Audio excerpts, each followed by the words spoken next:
Assalamu alaikum, Oş Reklama YouTube kanalının görücülörü. Саламатсыздарбы?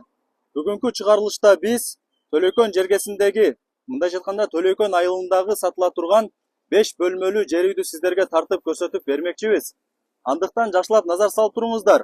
Биринчиден сиздерге адрести түшүндүрүп берейин, урматтуу көрүүчүлөр.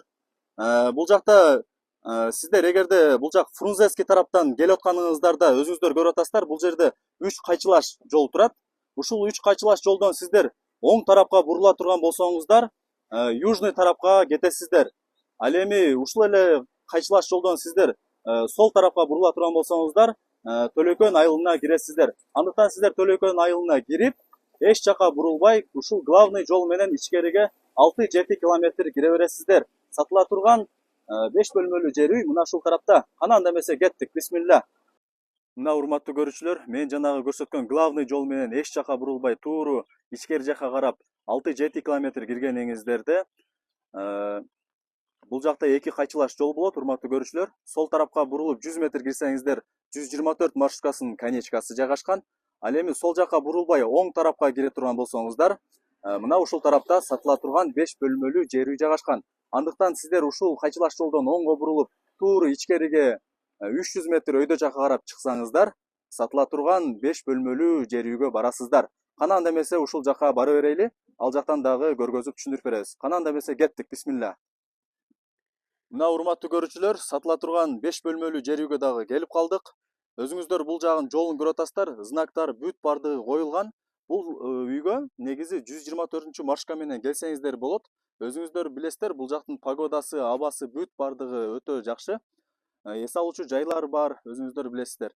Анда эмесе сатыла турган 5 бөлмөлүү жер үйдү сиздерге баяндап көргөзүп берейли. Өзүңүздөр көрүп атасыздар, сырткы абалы бүт бардык 4 тарабы тең преска блок менен тосулган экен. Бул жакта 2 воротасы турат, воротасы ключ менен жабылат экен. Анда эмесе үйдүн алдына кире берейли. Мына урматтуу көрүүчүлөр, азыр бул жакта үйдүн ээси менин жанымда турат. Өзүңүздөр көрүп турасыздар, бул жакта үйдүн бүт баарын сурап сиздерге маалыматын азыр алып берем. Кандайсыз эже? Жакшы, Кудайга шүгүр. Кызматка чакырган экенсиз. Ооба, чакырдык. Ушул үйдү сатайын дедик эле. Шартка байланыштуу сатып атабыз. Жери канча сотук эже? Жери 5 сотук. Үйдү 9га 10 кылып салганбыз, башынан аягына чейин. Арматуралар бүт российский салдык. Этаж аралык плитка таштадык, чтобы пышык болсун деп. Астыңкы биринчи этажы 2,5 метр көтөргөнбүз, жилой болсун депчи. Анан үйгө кире турган ходу дагы 3 жактан кирсе болот. Көмүргө, печкага киргенге бир ход, биринчи этажга киргенге бир ход, экинчи этажга киргенге бир ход кылып, мында азыркы современный стилде салынган. Подвалы канча бөлмөдөн турат ошондо? Подвалы таза 2 бөлмөдөн турат. Санузел, печкасы, коридорлорунан тышкары. Ал эми экинчи кабатычы? Экинчи кабаты жилой 3 комната и мына коридору 5ке5 холл да, кенен. 3 бөлмө плюс холл менен экен, экинчи кабаты. Жакшы. Бул үйдүн 4 тарабы тең песка блок менен тосулган, Ворота коюлган, ключу бар. Ворота коюлган, 2 калитка коюлган. Арт жактан келип калсаң кокус эме болуп каласың деп арт жактан да калитка койдук. Көмүр таштаганга дагы арка жактан эме киргенге условиясы бар да, аркадан келип көмүр таштасын депчи. Анан наркы үйдүн арт жагында дагы чек жок, бул жагында да чек жок. Биринчи үйбүз. Эдельвейске киргендеги биринчи үй. Эми условиясын айтып берсеңиз, суу, канализация кандай болуп калат? Биздин чек жаңы чек болгон үчүн, жаңы жилмассив, бул жакында эле берилген жерлерден экен. Сууларды эми алып келип атышат, кечегинде акча чогултушкан. Анан свети бар. Эми шаарга карайт да жерчи. Жаңы эмне деп койт эле, условиялар эми болуп атат да. Условиялар келечеги алдыда. Келечеги алдыда экен, Азыр суу дагы кирбейби ошондо? Суу үстүбүздө 50 метр ылдый да бар, анан үстүбүздө бар. Анан бул жерде жаңы болгон үчүн, ооба, ташышат. Жаңы болгон үчүн эми кранты киргизип атышат да. Келечеги бар, Кудай буйруса. Ооба, телефон номери мына тушубуздагы бала ушул жердин светин алып келген экен, эми суусун аракет кылып атат. Ошо суусун алып келсе, негизи бул Төлөкөн айылы шаарга карайт, Шаарга карайт. Кара сууга карабайт. Кара сууга карабайт, шаарга карайт. Жакшы. Анан мына жагында көрсөтсөң да болот. Балконго биз атайын балкон чыгарабыз деп өзүнүн проектисинде балкон бар да, мына жакта. 2 бөлмөгөчү спальня менен залга балкон кылып койгонбуз. Атайын эшиктерин чыгарып. Еще балкон кылып кеткенге биз темирлерди коюп кеткенбиз да, кийин сварочный иштер оңой болсун депчи. Аха. Анан кийин санузелден чыккан суу, туалеттен чыккан сууга да труба таштап кеткенбиз. Жакшы. Дымоходдор да бардыгы бар. Мына экинчи Азыр калитка ушул мына. жерде балкон мына ушул жака коюлат да ошондо. Анан тагында темирлер эсептеп чыксаң да болот. Темирлери бар. Ана А. 7 темир бияка, үстүндө да 7 темир бар да. Бул үй менен пескоблоктун ортосунда канча метр аралык болуп калат? 4 метр аралык бар экен, а? Мына ягында 4 метр, мына ягында 2 метр. Бул жагы 2 метр экен, а? Көчө жагы как положено салынган да. Бул жагы 2 метр аралык бар экен, урматтуу көрүүчүлөр. Ал эми бул тарабы болсо 4 метр аралык бар экен. Назар салып жакшылап карап туруңуздар. Үйдү бир сыра сиздерге айланып көргөзөйлү. Бул жагында эшиги дагы бар экен, өзүңүздөр көрүп атасыздар. Бул жак менен дагы кирсеңиздер болот.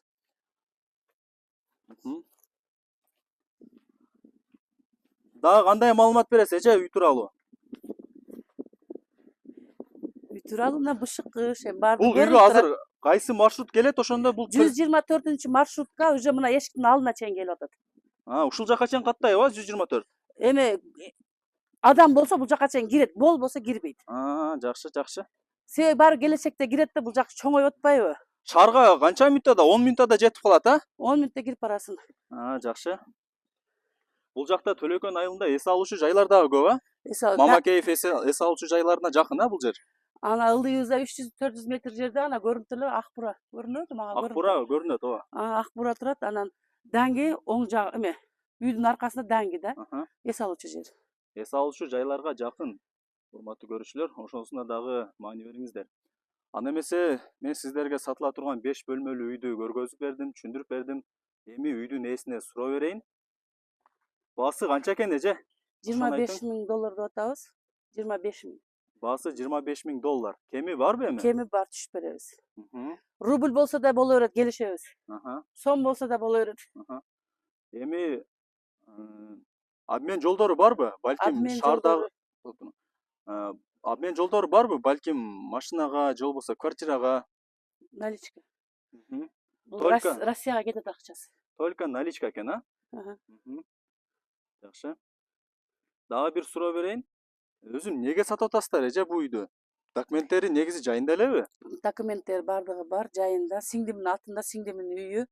Ал Москвага да иштейт, ошого ошол жактан квартира алам деп атат. Ошол себептен, а? Ошол себептен. Кошуналары кандай эми? Кошуналары жакшыбы? Кошуналар 5 кошкон. Анан аркамдагы советтен, Жалал Абадтан, местныйлар деле бар. Аралаш. Жакшы.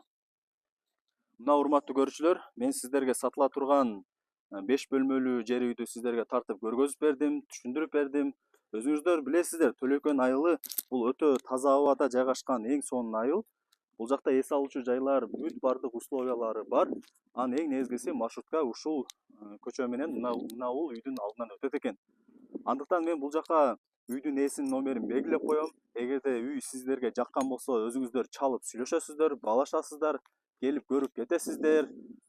Андыктан аракет кылыңыздар, урматтуу көрүүчүлөр. Мен бул чыгарылышты жыйынтыктайм. Баарыңыздарга ийгилик, сак саламатта көрүшкөнчө жакшы калыңыздар, урматтуу көрүүчүлөр.